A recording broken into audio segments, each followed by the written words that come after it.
어제 카톡을 통해서 우리 이번 주일부터 이제 현장 예배를 전부 다 온라인 예배로 지금 전환을 하기로 그렇게 했습니다. 새벽 예배는 이제 우리 성도들 중에 아무래도 목사님 설교를 자꾸 들어야 믿음은 들으면서 나기 때문에 하나님 말씀을 우리가 들어야 신앙이 성장하거든요.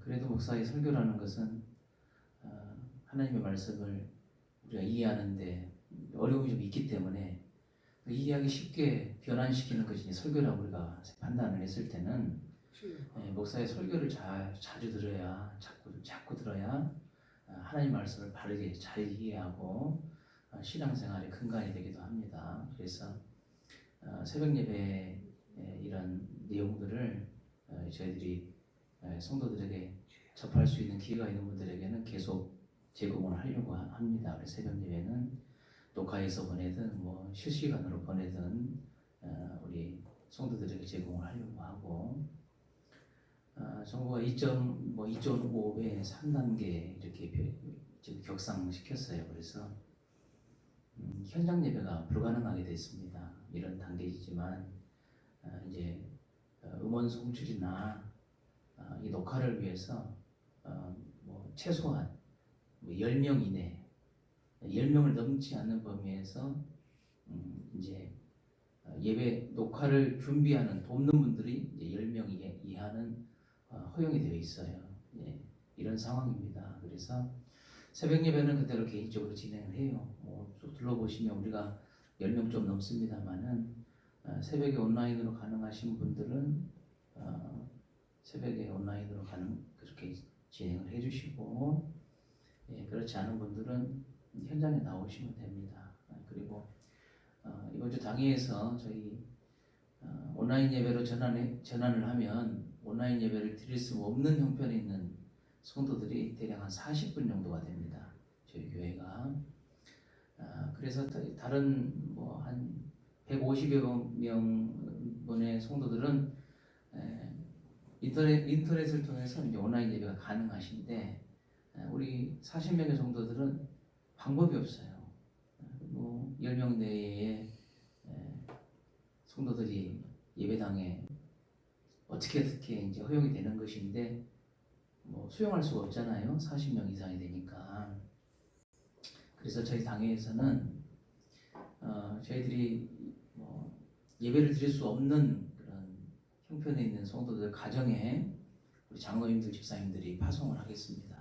파송을 해서 여러분 가정에서 그분들이 가지고 있는 그런 스마트폰이나 태블릿 PC 이런 것들을 가지고 거기에서 예배 드릴 수 있도록 그렇게 저희들이 조치를 지금 하고 있어요.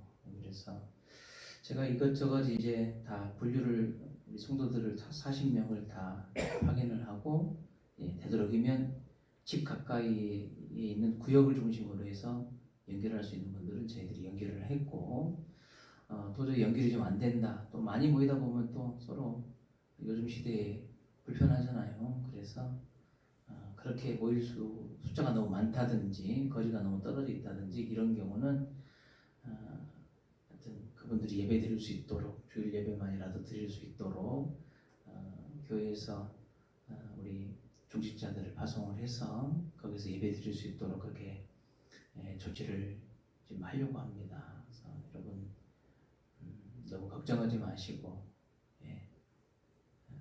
너무 걱정하지 마세요. 우리가 초대교회보다 환경이 더 좋아요. 너무 불편해하지 마세요. 그리고 이번 기회를 통해서 우리 성도들이 우리 신앙에 있어서 이 예배라는 것이 얼마나 중요한 위치에 있는 것이고 소중한 것인가를 우리가 좀 깨달아야 돼요.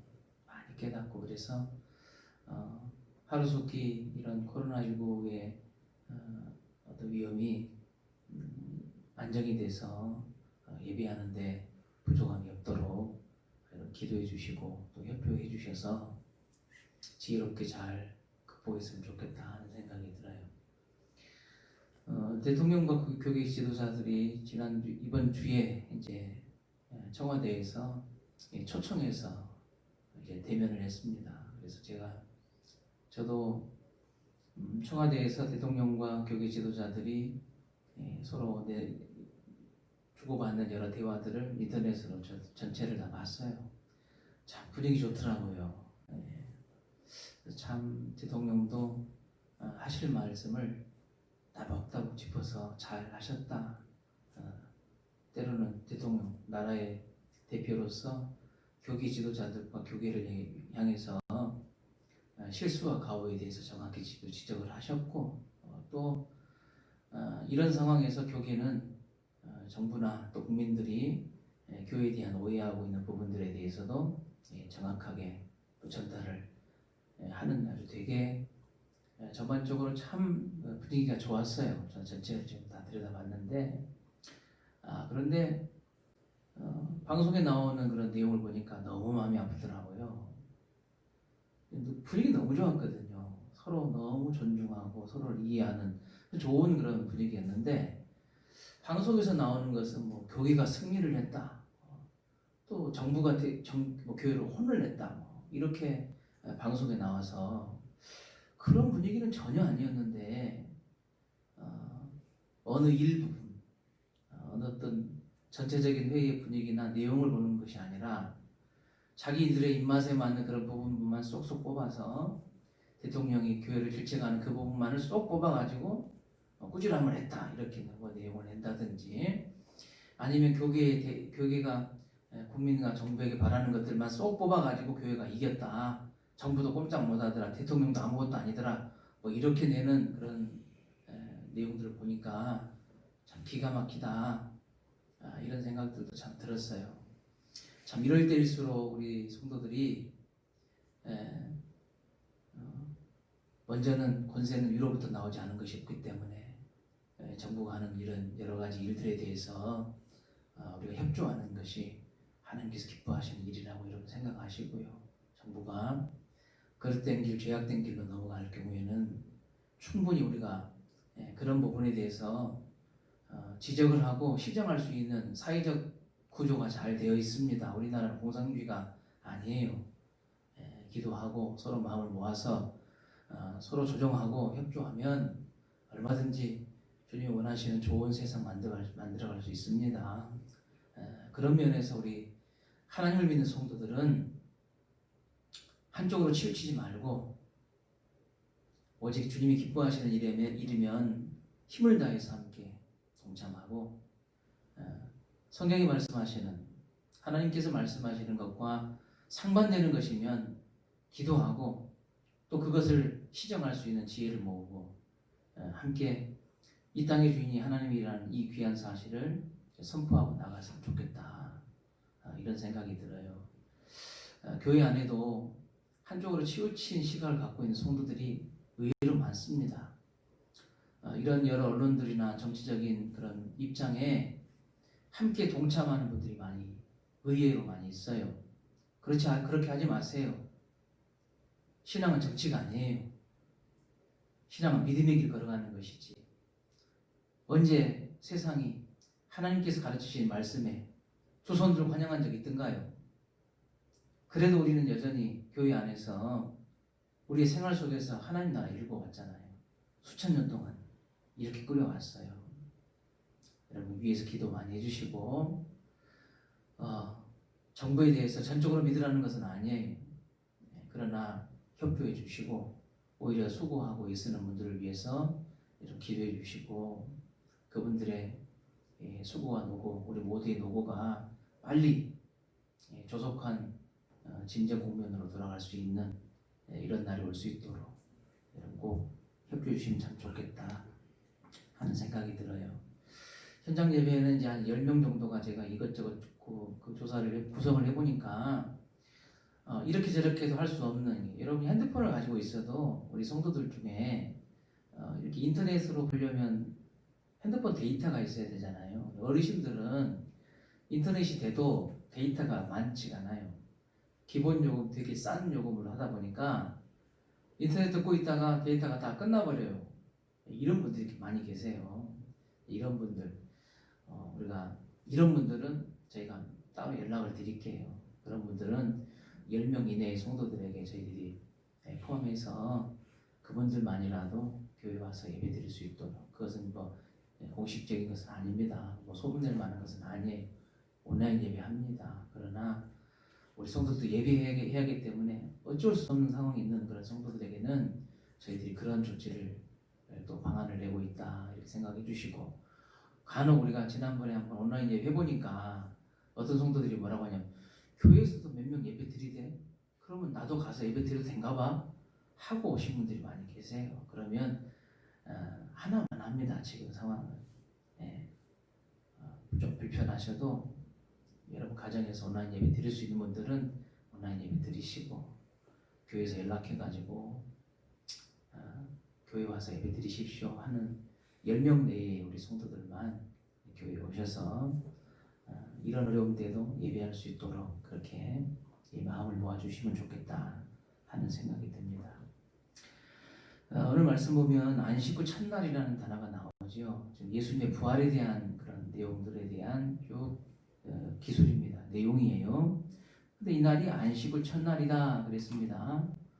이 안식 후 첫날이라는 것은 요즘으로 말하면 안식일은 토요일이기 때문에 토요일 다음 날입니다. 토요일 다음 날은 주일이죠. 그래서 그 전에 예수님께서 부활하시기 이전에는 모든 하나님을 믿는 사람들은 토요일, 즉 안식일을 예배일로 정했습니다. 그런데 성경이 말하는 가장 구원의 기요 핵심은 예수 그리스도이기 때문에 예수 그리스도께서 죽으시고 부활하신 그 이후부터 교회는 예수님의 부활을 기념하고 예수님의 부활을 중심으로 해서 세워진 영적 기관이기 때문에 토요일이 아니라 주일로 다 변경을 했습니다. 그런 내용들이 성경에 아주 많아요. 예를 들자면 여러분 고린도전서 16장 2절 말씀을 보면 안식 후 첫날, 그러니까 그 주의 첫날에 성도들이 자기의 생활에 따라서 헌금을 하고 그 헌금이 모여지는 것을 다른 교회의 구제, 예루살렘 교회를 구제한다든지 어려움 당한 이웃들을 구제하는 일로 썼다는 기록들이 고린도전서 16장에 나옵니다. 여기 그 주의 첫날이에요. 그 주의 첫날은 주일을 말합니다. 그러니까 초대교회 성도들은 과거에는 안식일 날, 토요일 날 모여서 회당에서 예배 드렸어요. 그런데 예수님 부활하시고 난 그 이후부터는 토요일이 아니라 주일날, 그 주의 첫날이라고 말하는 그 주의 첫날 주일날 모여서 예배했다. 그리고 예배할 때마다 자기의 수입에 따라 하나님 앞에 헌금을 했고, 요즘으로 말하면 11조의 개념이라고 여러분 생각하시면 돼요. 수입에 따라 하나님 앞에 헌금을 했고, 그 헌금은 교회가 정한 거룩한 목적을 위해서 사용됐다 하는 기록이 고린도전서 16장 2절 말씀에 나옵니다. 또 사도행전 20장 7절 말씀에 보면 그 주간의 첫날에 우리가 떡을 떼려, 이런 내용들이 쭉 나옵니다. 이 떡을 뗀다는 것은 모일 때마다 나를 기념하라 하는 예수님의 말씀을 그대로 이어받아서 초대교회가 모일 때마다 성찬 예식을 했어요. 예찬 예식을 했습니다. 초대교회는 지금은 숫자가 많아가지고 매일 주일마다 이렇게 성찬 예식을 할 수 없잖아요. 너무 좀 자주 하다 보니까 거룩한 이 성찬 예식이 아주 그냥 상투적으로 되어버리는 이런 문제들이 발생해요. 그래서 우리 교회는 1년에 2차례, 또 어떤 교회는 한 달에 한 번 이렇게 해요. 물론 매주일마다 하는 것이 좋아요. 그런데 사람들이 매주일마다 하다 보니까 이 거룩한 의식들을 이렇게 그 의미를 담지 못하고 습관적으로 하더라고 말이에요. 마치 우리가 사도신경을 외우듯이 매일매일 외우다 보니까, 주기도문을 매일매일 외우다 보니까 그냥 설거지 하다가도 주기도문 하고 뭐 별거 다 해야 되잖아요. 성찬 예식을 매주마다 하다 보니까 이런 문제가 발생해서 초대교회가 이 거룩한 예식에 그 의미를 살리기 위해서는 좀 더 다른 방법을 써보자 해서 지금의 형태까지 이제 이르게 되었는데, 초대교회 당시에는 모일 때마다 서로 떡을 떼는 이 성찬과 예찬을 했습니다. 사도행전에 읽은 20장 7절 말씀 보니까 그 주의 첫날 우리가 떡을 때려 모일 때에 라고 이제 기록이 되어 있어요. 그러니까 초대교회는 언제 모였다는 것입니까? 주일날 모였다 하는 거예요. 주일날. 잘 모르는 성도들이, 오해하는 성도들이 주일날 쉬니까, 공휴일이니까, 한 주간의 공휴일이 주일날이니까 그날 모여서 예배 드린가 보다 이렇게 그냥 편하게 생각하시는 분이 계시는데, 그렇게 생각하시면 크게 오해하시는 거예요. 우리 성도들이 주일날 굳이 예배를 드리는 것은 이날이 기독교의 이 교회가 세워지게 된 가장 근간인 예수의 부활 사건이 주일날 이루어졌기 때문에 그것을 잊지 않고 받들어낸다는 그런 마음으로 주일날 예배를 드려왔다. 이 사실을 우리 성도들이 알고 주일의 의미를 좀 바르게 세워나가시는 기회가 됐으면 좋겠어요. 오늘 말씀을 보면 부활하신 예수님을 무덤이 열려져 있고 거기에 시신을 안장했던 그 자리가 비어있는 것을 오늘 말씀을 통해서 보지요. 그래서 여기에 등장하는 인물들이 어떤 인물이 나옵니까? 예. 오늘 요한복음을 보면 세 명의 인물이 나와요. 그 첫 번째 인물은 막달라 마리아라는 이제 여인이 나오고요. 또 이 막달라 마리아가 제자들에게 가서 무덤이 비어 있다는 것을 알리죠. 그때 이 말을 듣고 빈 무덤을 향해서 달려온 두 제자가 있었습니다. 그 첫 번째가 베드로고, 그 두 번째가 예수님께서 사랑하신 제자인 요한입니다. 요한. 그런데 요한은 예수님의 제자 중에 가장 젊은 제자가 요한이라고 그래요. 그러니까 요한이 달리기를 잘했는지 젊은 패기가 있었는지 이 예수님의 무덤이 열려져 있고 비어 있다는 소식을 듣고는 베드로와 요한이 달리기를 막 한 거예요. 쫓아온 거예요. 그랬더니 요한이 더 달리기가 빨리 왔는지 먼저 왔어요. 그런데 들어가지는 못하죠. 밖에서 확인하다가 베드로가 도착하니까 함께 들어가서 보니 예수님이 입었던 그 세마포, 그리고 예수님의 얼굴을 덮었던 그 두건이 그대로 옆에 남겨져 있는 채 예수님의 시신만 사라진 거예요. 예수님이 입었던 이 세마포라고 했습니다. 이 세마포는 흔히들 제사장들이 입는 옷입니다. 상당히 고급스러운 천이에요. 그래서 일반 가정에서는 이런 천들을 그렇게 취급할 수는 없어요. 상당히 고가이기도 하고요. 그러니까 만약에 도굴 됐다, 무덤을 도굴한 사람에 의해서 예수님의 시신이 옮겨졌다, 그럴 경우에는 아마 세마포가 사라져야 맞아요. 왜냐하면 비싼 거니까. 시장에 내다 팔면 비싼 값으로 팔 수가 있기 때문에 이 세마포 옷을 가져가야 맞습니다. 그런데 이제 그대로 뒀죠. 도둑의 소용이 아니라는 이야기입니다. 제가 여러분에게 말씀드리고 싶은 것은 이 막달라 마리아의 그런 행적이에요. 마태복음이나 누가복음에 보면 빈 무덤을 찾아왔던 사람이 막달라 마리아만은 아닙니다. 다른 마리아, 또 뭐 수산나, 그 다음에 뭐 여러 예수님을 따라가는 여자 제자들이 많이 왔어요. 근데 여러분 성경을 보시면 누구만 나와요? 요한복음에는 다른 여인들은 다 안 나와요. 실제로 이 요한복음에 보면 자 2절 말씀 제일 뒤에 보면 이 막달라 마리아가 빈 무덤을 확인하고 제자들에게 찾아가서 예수님의 시신이 어디로 가버렸어요? 하고 이제 알리죠. 그때에 이 2절 절 뒤에 보면요. 우리가 알지 못하겠다 하니 우리가 그랬어요. 막달라 마리아가 제자들에게 말할 때도 우리가라는 표현을 했잖아요. 그러니까 요한복음에는 막달라 마리아만 나온 것처럼 나왔지만 실제로는 우리가 함께 간 사람들이 있었다는 거죠. 그 함께 간 사람들이 이제 마태복음이나 누가복음, 마가복음에 보면 여러 여인들이 있었어요. 그런데 요한복음은 누구만 기록했어요? 다른 여자분들은 다 기록하지 않고 우리라는 표현으로만 다 포함시키고 막달라 마리아만 포함시켰어요. 여러분, 자 막달라 마리아 어떤 분 사람이에요? 자, 첫 번째 성경에 등장할 때 막달라 마리아는 7 귀신 들렸다가 예수님께서 고쳐주신 여인이에요. 누가복음 8장에 보면요, 예수님을 여러 가지 모습으로 헌신하면서 물질을 깨뜨리고 수종을 들면서 뒤에서 후원하는 많은 여인들이 등장을 합니다. 그 많은 여인 중에 막달라 마리아 이름이 들어있어요. 그러니까 7 귀신 들렸다가 예수님께서 해방시켜 주심으로 이 여인은 그때부터 예수님을 따라다니는 12명의 제자는 아니지만 70인 제자 혹은 400명, 500명 제자 속에 포함되어 있는 그런 제자였어요. 근데 이 여자가 예수님을 얼마나 사랑했는지 자기 인생 전체를 다들여서 예수님의 사역을 돕는 그런 모습으로 성경에 또 등장하고 있습니다. 우리가 어제 아침에 보았습니다마는 십자가 밑에까지 쫓아온 여러 여인들이 있었지요. 그 십자가 밑에 쫓아온 여러 여인 중에 누가 있어요? 막달라 마리아가 또 들어있어요. 또 마찬가지 오늘 읽은 말씀 보니까 빈 무덤을 찾아와서 예수님의 시신을 닦기 위해서 어떤 여인들 속에 막달라 마리아가 포함되어 있고, 우리 내일 아침에 다음 주에 또 보겠습니다마는 부활하신 예수님을 가장 첫 번째 만난 사람이 누구냐? 막달라 마리아입니다. 막달라 마리아. 예.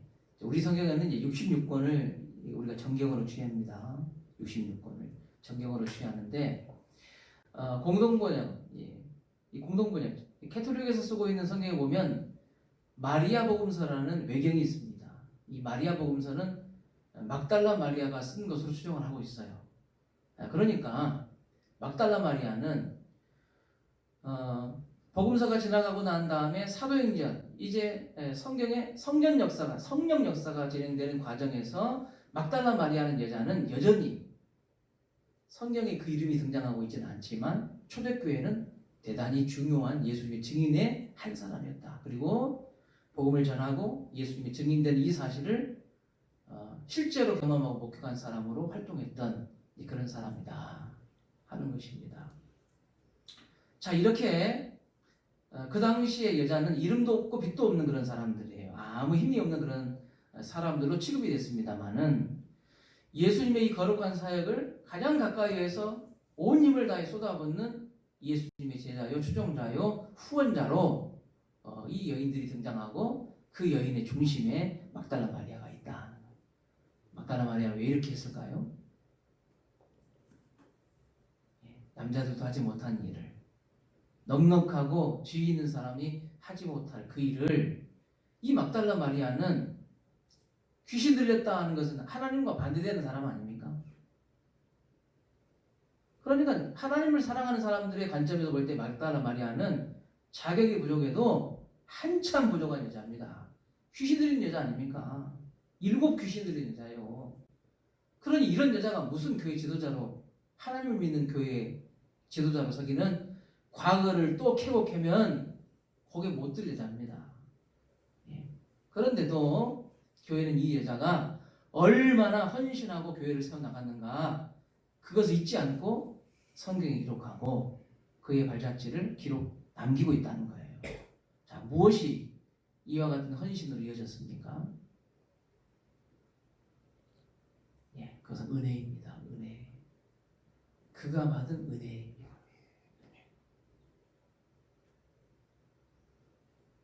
성도가 하나님을 사랑하는 것은 그 힘은 은혜로부터 나와요. 내가 받은 은혜입니다.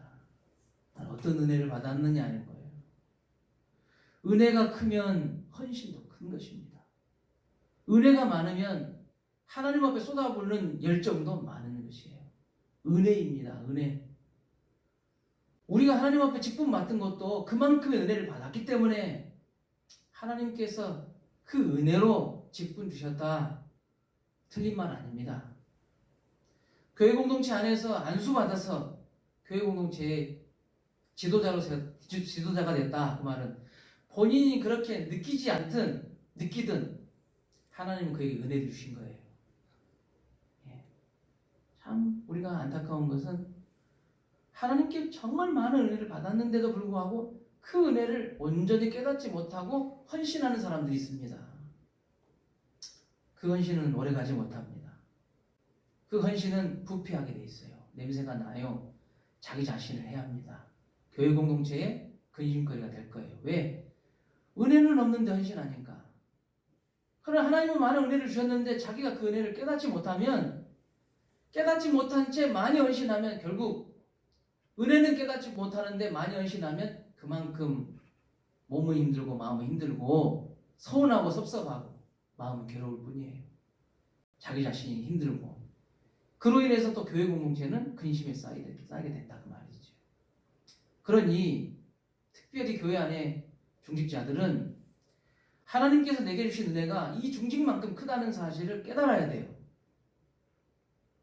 그리고 그만큼 내 삶 속에 과거와 현재와 앞으로의 이 삶 속에 부어주실 은혜가 분명하게 크다는 사실을 깨닫고 하나님 앞에 영광 돌리는 속속들이 조목조목 살펴서 하나님 앞에 영광 돌리는 삶을 살아야 돼요. 목사는 그만큼 은혜 받았기 때문에 목사가 된 것이에요. 그러나 하나님께서 내게 주신 은혜를 내가 조목조목 살펴서 구석구석 다 드러내서 삶으로 온전하게 진국을 우려내지 않으면 여러분 사골도 우려내지 않으면 맛이 있던가요? 제맛이 안 나잖아요. 하나님의 은혜는 충분히 내 삶에 가득한데 그것을 내 일상생활에서 내 삶의 표현으로 깊게 우려내야 예수의 제자로서 진국이 나오지 않겠습니까?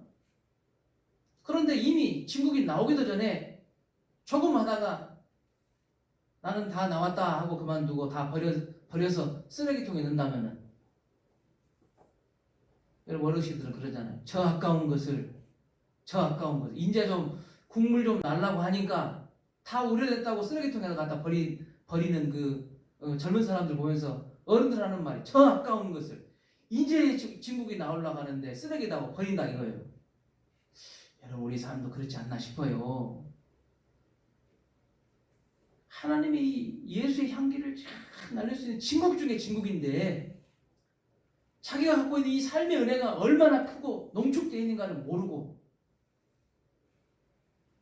그냥 조금 하다가 아이고 안 된가 보다 조금 열심히 내다가 자기 풀에 지쳐서 주저앉아버리고 이런 일들이 참 많아요. 교회 공동체 안에서.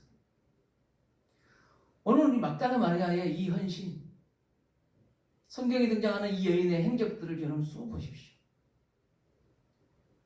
은혜가 아니면 그렇게 못합니다. 은혜가 아니면 겸손하게 우리의 지난 내가 걸어온 삶의 뒤안길 뒷모습을 지금 하나하나 살펴보세요. 내 평생 살아온 길 뒤돌아보니 걸음마다 자옥마다 다 죄뿐입니다. 그런데 그런 나를 사랑하시고 용납하시고 자녀 삼으셔서 남들이 보지 못하는 것을 보게 하시고 듣지 못하는 것을 듣게 하시고 남들이 추구하지 못한 거룩한 삶을 추구하도록 여기 인도하시는 그 예수님의 은혜를 생각해 본다면 내가 좀 서운하고 섭섭할 때마다 다시 은혜를 떠올려서 그 앞에 서야 돼요. 예, 다시. 나이는 그냥 먹어진 게 아니잖아요. 하나님이 먹게 하신 거잖아요. 그렇지 않아요? 여러분 나이 그냥 먹었어요? 하나님 여러분 생명 걷어가시면 지금 나이 먹습니까? 70대에 60대에 여러분 50대에 하나님 여러분 생명 걷어가시면 여기 자리에 있습니까? 나이는 내가 먹은 것이 아니라 그냥 먹은 것이 아니라 하나님의 은혜의 손길이 나이입니다. 우리 나이 80세고 90세고 80, 70세면 그만큼 하나님의 은혜의 손길이 70년 동안 있다는 것이요. 60년 동안 있다는 것이요. 그런데 그것을 우리가 온전히 드러내지 못한다고 한다면 참 안타까운 일입니다. 특별히 다시교 성도들은 말씀을 대할 때마다 항상 자기 자신을 뒤돌아보세요. 말씀 앞에 자기 자신을 비춰보세요. 내가 어떤 모습으로 부활하신 예수님 앞에 서 있는가? 교회 공동체 앞에 서 있는가? 그리고 나는 지나온 과거가 어떤 은혜를 통해서 여기까지 오게 됐는가? 참 우리는요 생각할 수도 없는 큰 은혜를 받은 게 사실이에요. 예. 깨닫고 나니까 내가 받은 은혜 쭉 뒤돌아보고 내가 그렇게 살고 있는가 뒤돌아보니까 부족한 점이 너무 많아요. 부족한 점이 너무 많은 거예요. 참, 내가 하나님 앞에 부끄러운 것이 많구나 하는 생각이 참 많이 들어요. 사랑하는 우리 다시교회 성도 여러분, 이름도 없고 오히려 하나님 나라와 상극인 7 귀신 들린 여자가 예수님의 부활을 증거하는 중심에 서 있는 이 모습을 보면서 예수님께 받은 그 은혜가 두려움도 사회적인 제도와 모든 신분도 다 뛰어넘어서 형편을 뛰어넘어서 예수님을 협조하고 지지하고 전하는 자로 살겠다는 사실 꼭 기억하시고, 우리 다시교회 모든 성도들은 은혜 붙잡고 내게 주신 은혜 붙잡고 은혜 앞에 서서 은혜로 힘입어서 하나님의 나라를 확장시켜 나가는 귀한 여건이 될 수 있기를 주의 이름으로 축원합니다. 하나님